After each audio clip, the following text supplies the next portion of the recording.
channel where each week is a new challenge. We're digging into the family film archives for this one, and this week I'm taking a very direct approach to putting an end to my fear of heights. Or more specifically, the idea of falling and experiencing a bad landing. I've reflected on this and realized that I've never really struggled with just heights. For example, I can climb really high up into a tree, and I think that's because it's harder to imagine falling when you always have something to hold on to, especially something like a tree that extends all the way down to the ground.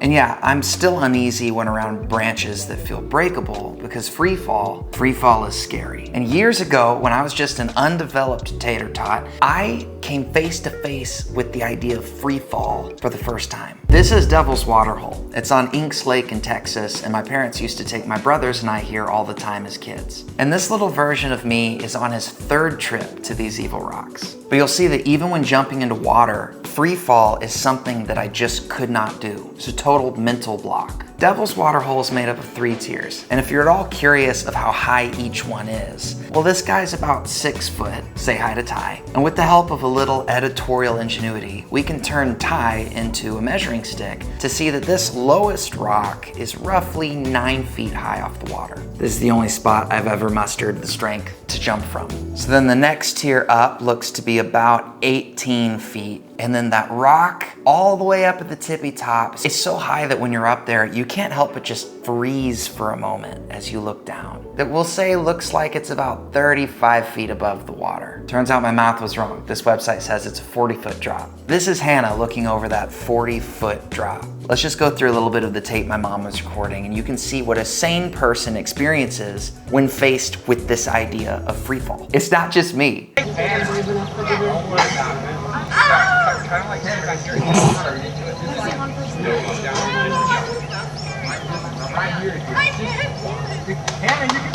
Everyone's supportive, everyone's good, no one's in a rush, but it's just so hard to step off that ledge. Well, she did actually make that jump, and I'm pretty upset that there's no footage of it. So on this trip, there was only one person who was infinitely stubborn and could not jump. This guy. Let's get into that. There's Cameron. right here. And here's Jacob. Cool kids know him as Jake. That there's my childhood bestie. And those are my 2 brothers. And then if you zoom out just a bit, you can see all of their friends. I'd watch my brothers and their friends, and even Jake, jump off of the highest rock. I didn't even wish to do that or be as brave as them. I didn't even have it on my mind. I kept looking up at that second tier like, this is the trip. This is when I jump that. I've got Jake hyping me up like, you can do it, man. Think about it. You're just gonna hit the water and be fine just like me. My focus was there. My goal was on the second tier. And yeah, through all the trips out there in childhood, I've probably spent like a cumulative hour just sitting on that edge, looking over, not taking the jump. And I was holding everybody up sometimes, and that's rough. You can even hear it in my little frustrated voice in this clip. I mean, I'm off camera, but you can hear me and you can see everybody just waiting around. And the other voice you hear is my dad. He means well.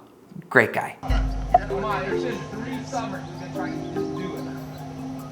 Come on. I know. So that was a long time ago, and I've never been back until this week. In fact, I went back with my buddy Jake, and we rented a canoe and made our way out towards the rocks, and a bunch of other people were there, which I think honestly helped. And that second tier for grown-up me was, it felt high, but keep in mind that I am 10 years older now than my brothers were in that clip we were just watching. Oh, that kind of blows my mind. No, the real challenge for me now and on this trip seems to have naturally evolved to jumping off that 40-foot rock. This is certifiably insane.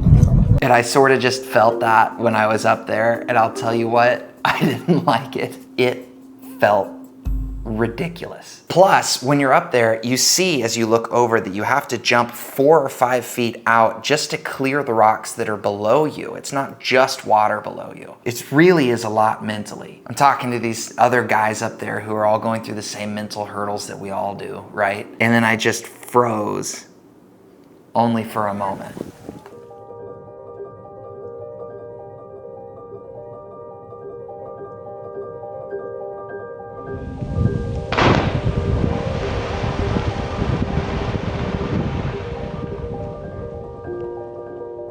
It's not even 2 seconds of airtime and your heart is just like seized up on you.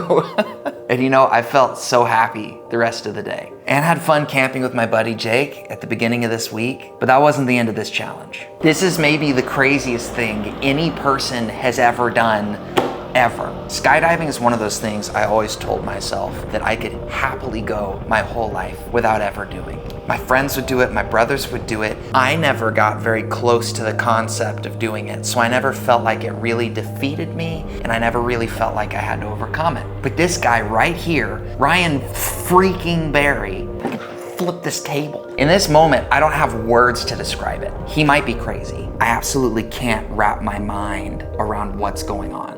I just know that I was told that it wouldn't be a conquering my fear of heights video without jumping out of a plane, apparently. So this is free fall.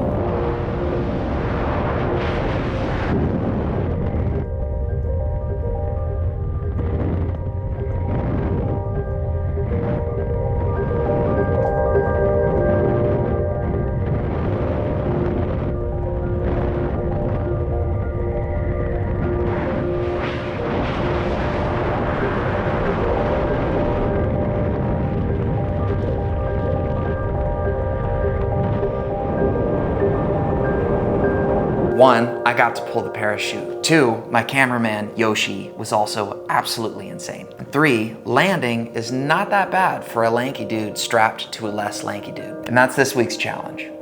Join me for next week. The right lens on my glasses flew out. Oh, I was like, did not expect that. it was gone? You know, like it came out of the frame. Right, Yeah. right, but would it stayed on that goggles? No, it went. It took off? Ah. Yeah.